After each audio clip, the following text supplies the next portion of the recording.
Greetings and welcome to this edition of Faith to Live By. I'm Pam Christian, your host each and every week with this podcast, where I seek to help us explore current events from a biblical and prophetic perspective, so we, as God's children, know how He wants us to respond.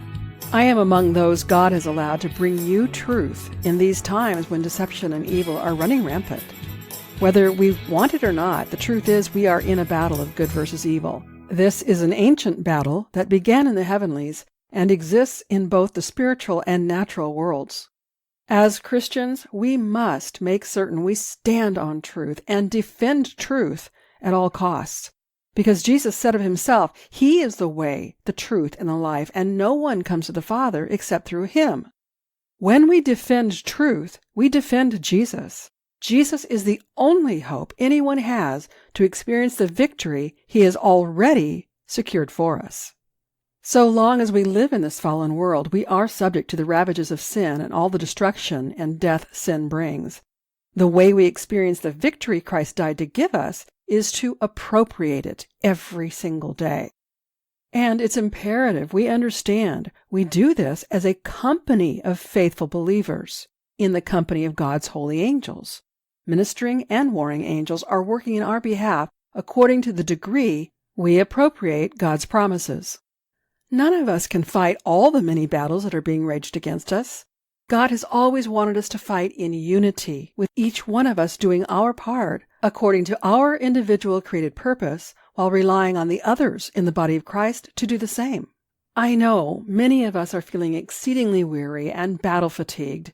If this is you, take time away from the front lines and gain your recovery by spending time with the Lord, asking Him to rejuvenate you. Consider how geese fly together over long distances in their V formation.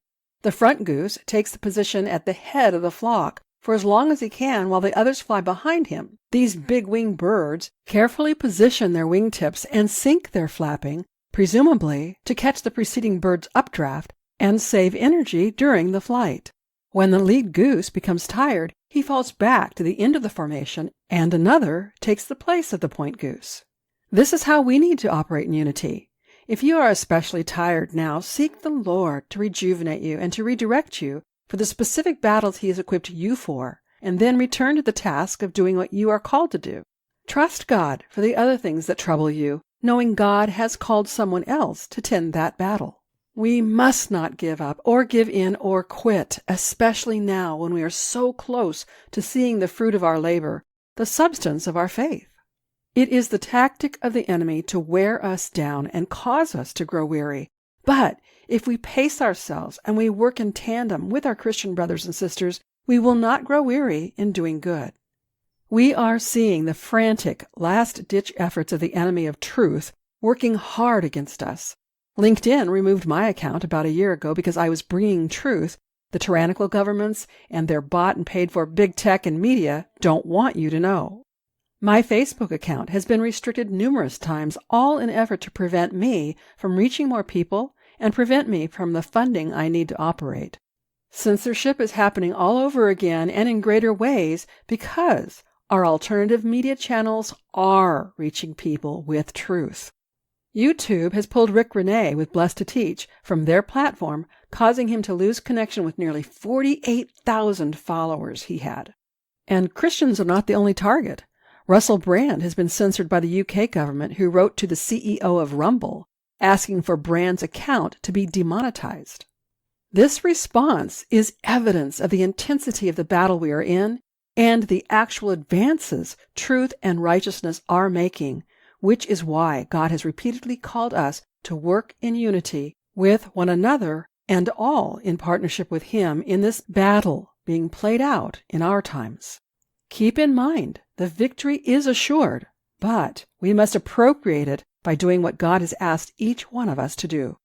Those of us who are on the front lines, spending our time, efforts, and money producing podcasts and more to research and bring you truth you need, well, we need your support. We need your prayers. We need your help to continue doing what we are doing. If I'm helping you in any way, at the very least, please send me an email of encouragement. I can be reached at faithtoliveby@PamelaChristianMinistries.com. And according to Proverbs 3, verse 27, do not withhold good from those whom it is due, when it is in the power of your hand to do so. End quote. Make sure you are supporting those of us you actually benefit from in the ways God puts on your heart. Certainly telling people about this podcast and my friend Rick Renee's and others like us helps us expand our reach through word of mouth. Sharing my podcast with others helps more people wake up to the truth we all want. And when you hear from God about offering any practical support, don't delay. Not only is it needed, but you will be blessed for your faithfulness. Listen to the end of my podcast each week to learn of the many ways I've come up with to help you get the goods and services you need while helping me at the same time. We all need to be pressing into the Lord, leaning on the Holy Spirit for His direction and empowerment. This is why I had Jared Lasky on last week as my guest. Jared and his wife are the co-founders of Fireborn Ministries that works to help people live a daily, Holy Spirit-empowered life. If you didn't hear that podcast, I recommend you do.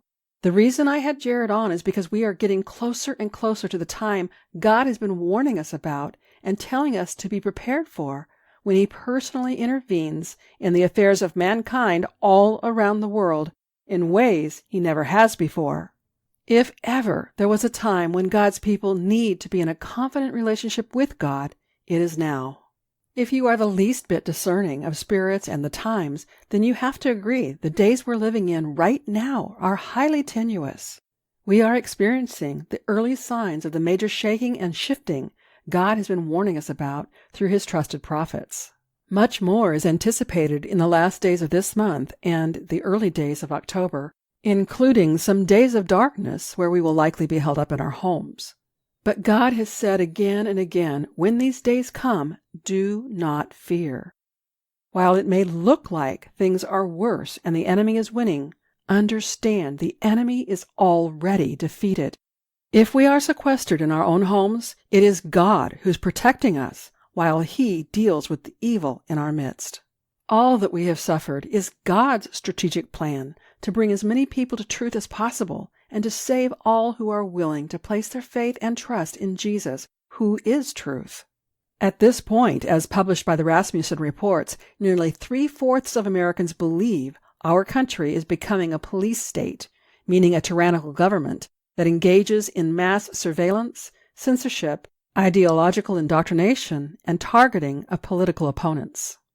This much alone is tremendously good news because it means nearly 3/4 of Americans are no longer deceived and bewitched under the evil plans of the enemy. But we must know the evil deception and tyrannical plans are not limited to the United States. They are worldwide, which is why I've had James Roguski on my show as a guest in the past. James is my guest again today to discuss the very real and threatening efforts of the United Nations along with the World Health Organization to seize control of our nations by gaining complete control over our health care. If you didn't hear the podcast where James first presented the importance of stopping the World Health Organization, please make a point of listening to that and also sharing it with everyone you know. This is a very real effort that impacts every person on the planet now and into the future. It's imperative we are all properly informed what is happening, so you'll find the direct links to the 3-part interview I did with James in the show notes. Today, James provides us with an update of the results of the first meeting the World Health Organization held on September 20th, specific to their plans to gain control over the world populace. The report is somewhat bleak. However, our chances to stop the tyrannical government are still before us. After James's interview, I will comment because there are action steps we must take, so please be sure to listen to the end to know what you can do. And as to his background, James is a researcher, author, natural health proponent, and an activist who believes that the old systems are crumbling, so we must build the replacements quickly. In March 2022, James uncovered documents regarding proposed amendments to the international health regulations and was instrumental in raising awareness about them, which resulted in the amendments being rejected. James is now doing everything possible to expose the World Health Organization's hidden agenda behind their proposed pandemic treaty, as well as the WHO's ongoing attempts to amend the international health regulations. James' vision for the future can be summarized by the phrase, out of the who and in with the new. You'll find the link to his website and more in the show notes.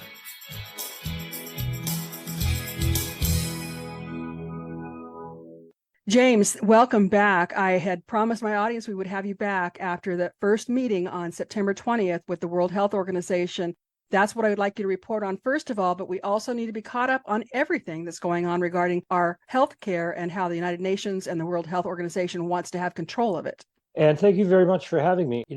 This is an interesting soap opera. If you've ever watched a movie that had a plot twist, in the middle or at the end of it, or if you started watching a TV series, but it had been on for a couple of years and you don't know who all the players are, it starts out being confusing. So I'll try to clarify all of this for everybody. And where would you like to start? Well, let's start with what happened just recently. Right now, we're recording on the 22nd of September. If you can, I'd like you to report on what took place on the 20th with the World Health Organization's meeting.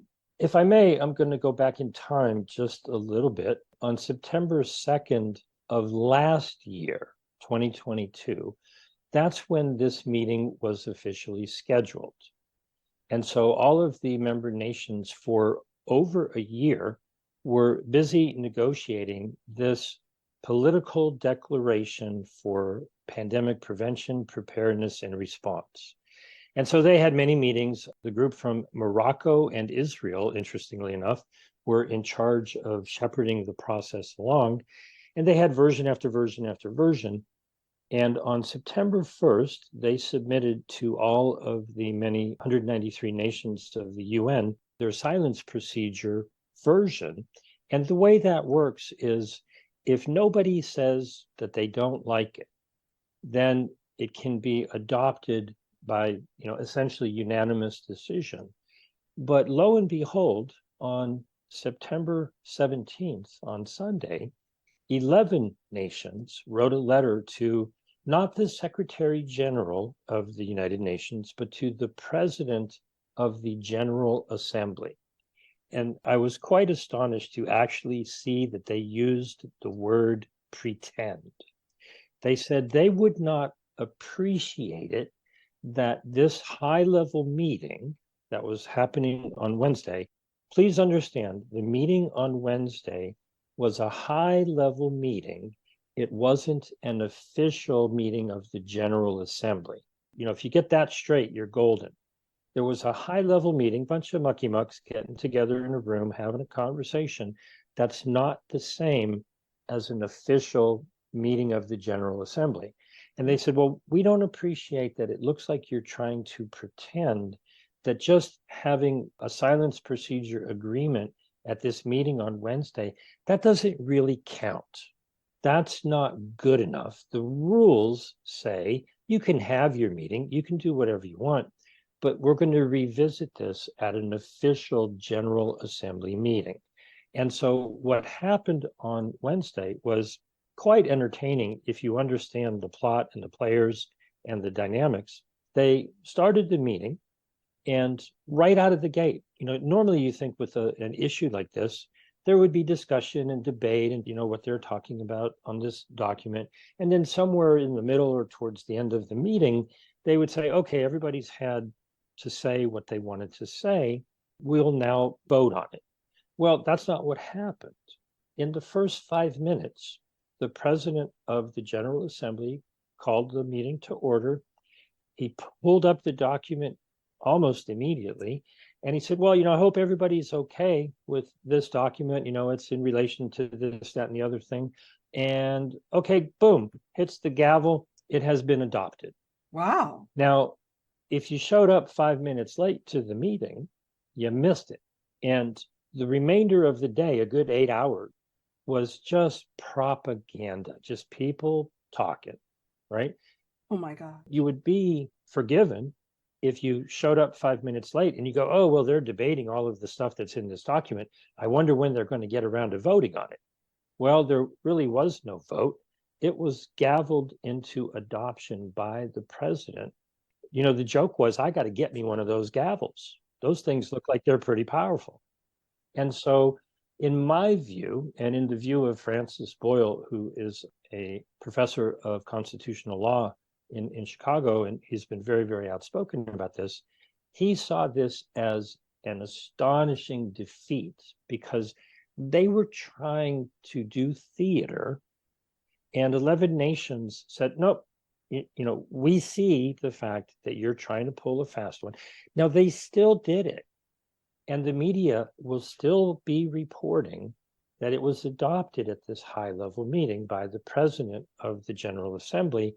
But, that's kind of like if, you were working for Walmart and you're sitting around in the lunchroom and you got a whole bunch of people and you go, hey, do you guys all agree that, Walmart should do this? And you bash the gavel down, and then you present that as if Walmart corporate had made a decision. Mm-hmm, mm-hmm. This is a bunch of people talking in a room, and they made it look like they're all in agreement. But there were people who spoke up back on Sunday via a letter, and I have all of this documented on my Substack. They basically said, look, we know what you're going to try to do, and we're not having it. And so the dynamics about what was in the agreement, that's a whole nother story. But as far as I'm concerned, they were trying to use this political declaration to show unity and support from the United Nations for what the WHO is attempting to do in all these other tracks. And that got derailed. That got blown right off the tracks. The media will still be lying about it, and people will hear things and people will regurgitate things. Thank you for giving me the opportunity to give, the longer version so people can actually understand, just how thick this plot is. Mm-hmm. Let me ask you, James, and it's probably on your Substack, but for the sake of this podcast, what are the names of the 11 nations? So, the nations that signed the document will probably come as a bit of a surprise to most everybody. I'll just list them off. Belarus, Bolivia, Cuba, the Democratic People's Republic of Korea, Eritrea, the Islamic Republic of Iran, Nicaragua, the Russian Federation, the Syrian Arab Republic, Venezuela, and Zimbabwe. Wow. And so, there's a certain theme, involved in the nations that came together. They also talked about the use of sanctions and how it can harm people's health because medications and other things, are not being allowed, through trade and so forth. But in any case, that's the list of nations that stood up and said, well, you have to follow the rules, United Nations, and this high-level meeting. And so we shall see. What the president of the General Assembly stated very clearly was that this adoption at this meeting was subject to consideration at some date in the future by the full General Assembly. So we shall see if they iron out their differences before they have a meeting, if they ever have a meeting. The body language on the people from the WHO, Tedros Ghebreyesus and Mike Ryan and some other folks from the WHO had a press conference. And man, I would love if anybody in your audience is a body language expert to watch that press conference and, give me a phone call, because they just looked like they had gotten crushed. Hmm. And now maybe I'm, misreading it. I'm not a body language expert, but they were hoping to have a very enthusiastic, rah support. And these 11 nations, they're a bunch of wet blankets boiling their party. And we're very glad they did.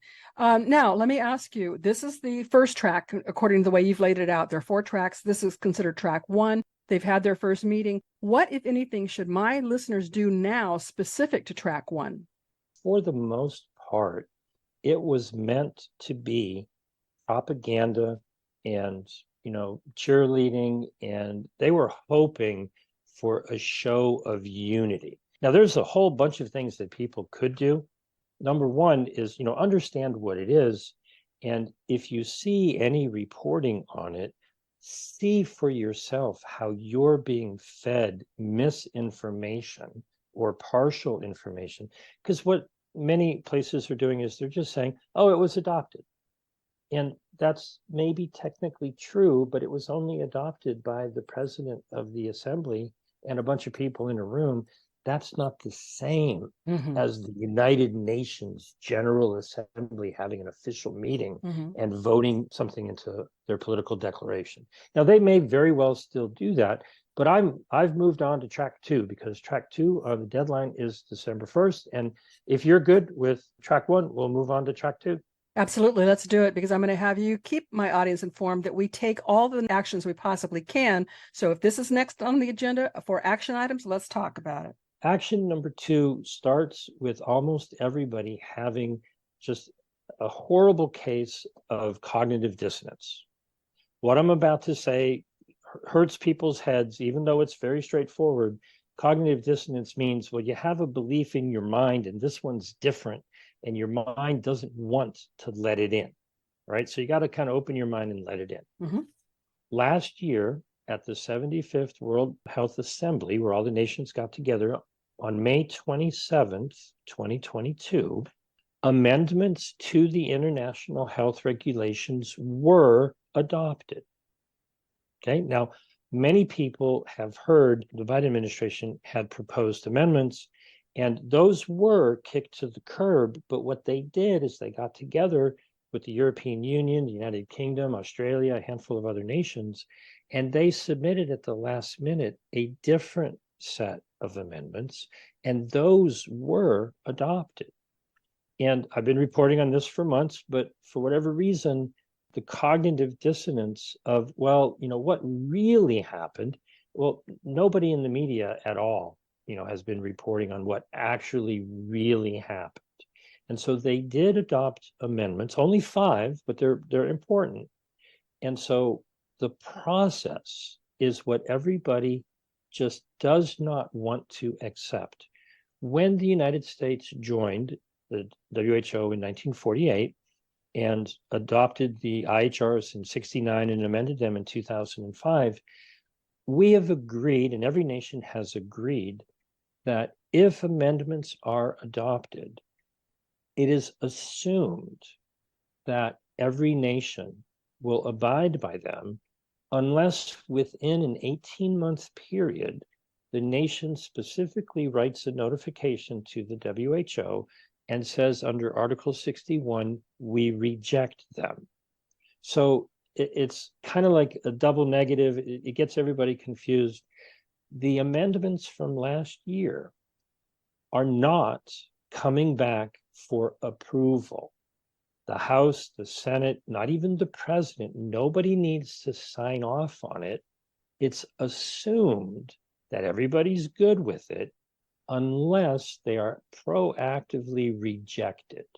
And so everybody's just been silent about it because that's easy. It's easy to do nothing and allow something to go into legally binding effect.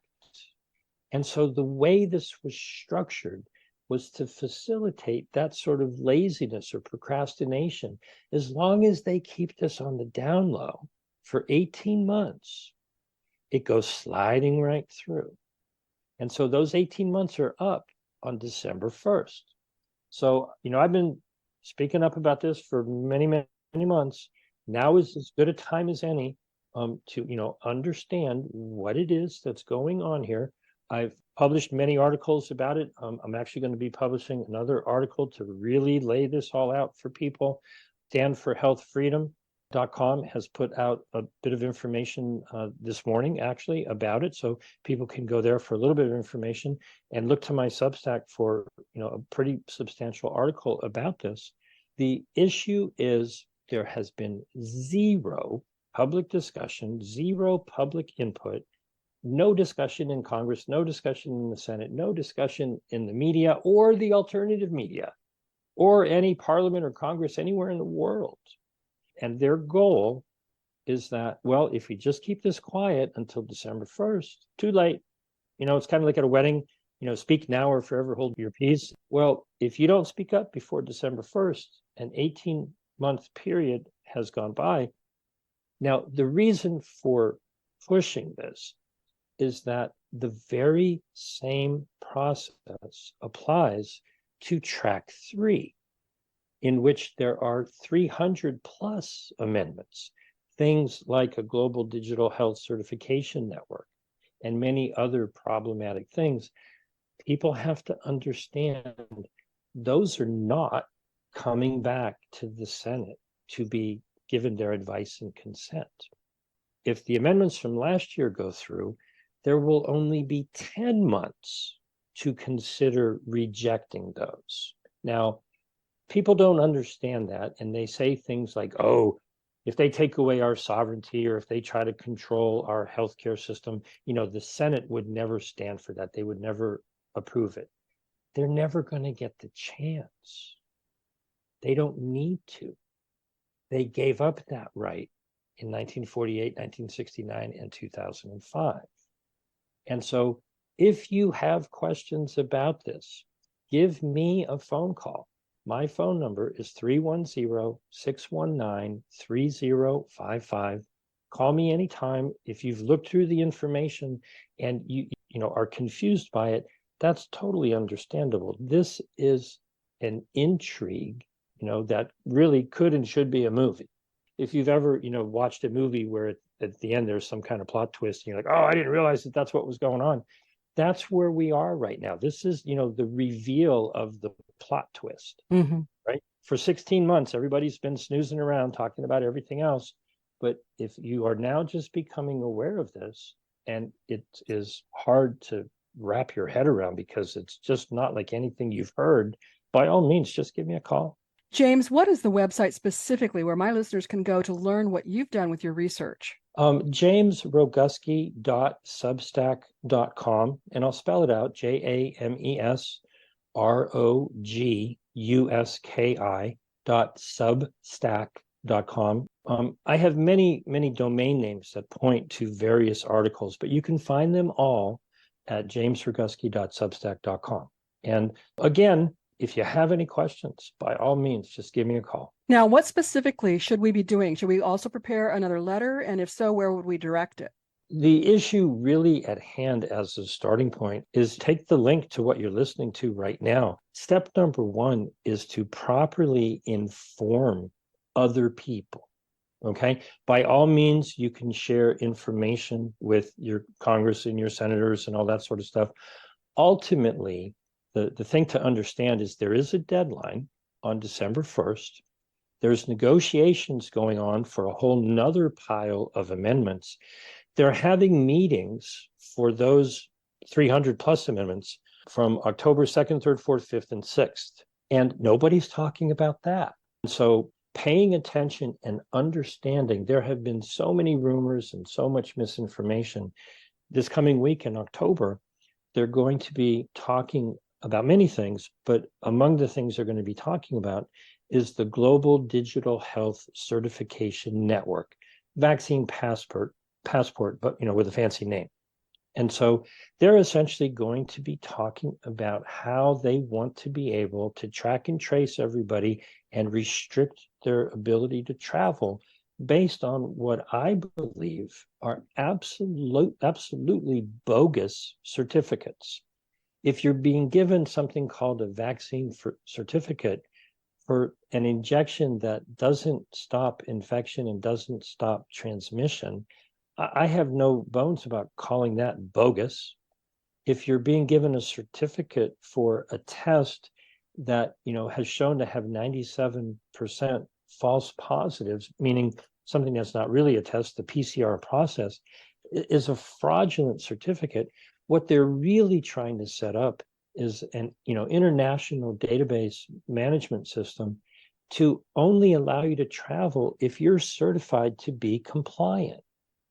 On exitthewho.com, we encourage everyone to reach out to your Congress people and encourage them to co-sponsor HR 79, which is the WHO Withdrawal Act. So that's on exitthewho.com.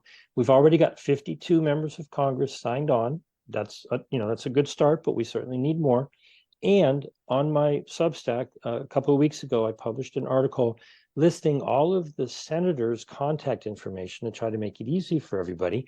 Reach out to the senators in your state and tell them, look, we want you to copy the resolution in the House because it's, two separate houses of Congress. Not one out of 100 senators yet has had the guts to just copy a 2-page resolution. Andy Biggs's H.R. 79 is a page and a half.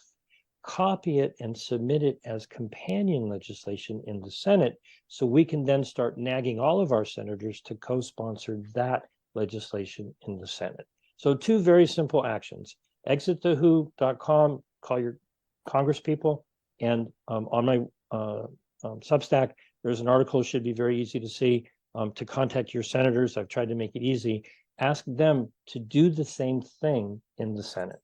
Because the answer is the people at the WHO don't want better health for we the people. They want control, and they want to do a number of nefarious things with these documents.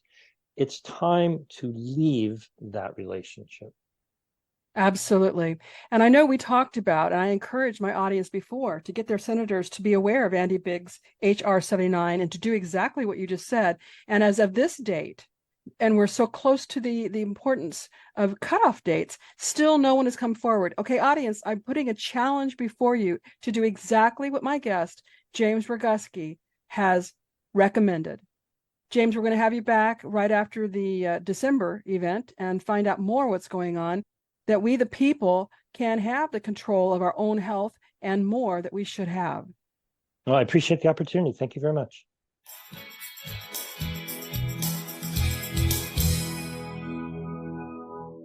As you heard James explain, the World Health Organization held a meeting for the Political Declaration for Pandemic Prevention and Pandemic Preparedness and Response. It was essentially theater, and gratefully 11 countries have written to express they would not accept the outcome of this unofficial meeting. What we can easily see from all of this are the firm intentions of the World Health Organization and the United Nations working with the World Economic Forum to gain world control.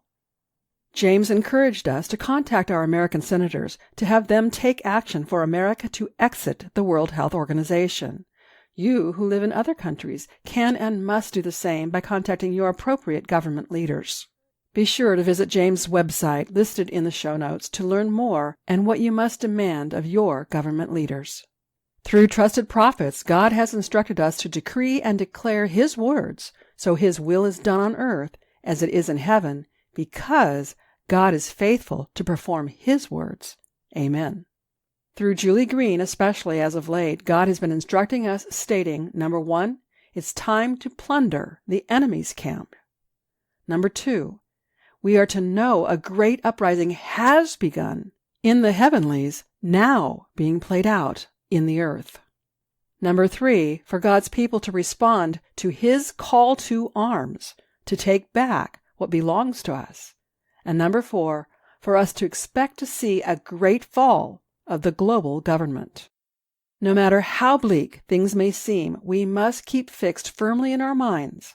God calls us to battle this war, which we are already destined to win. Let that be your unwavering focus.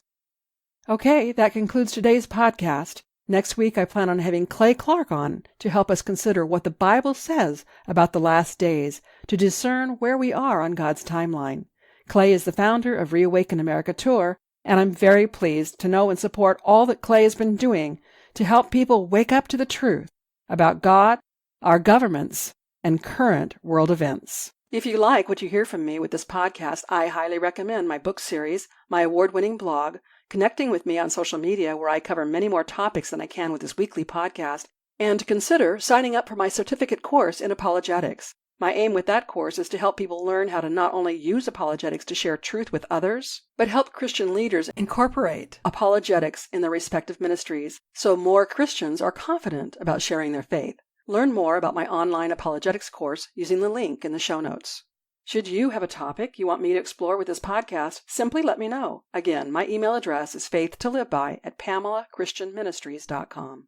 If this podcast blesses you, and I certainly hope it does because you are the reason I work as hard as I do, would you consider partnering with me in my vision? You know my whole goal is to help people discover and live in life-giving truth and to experience all the hope truth provides.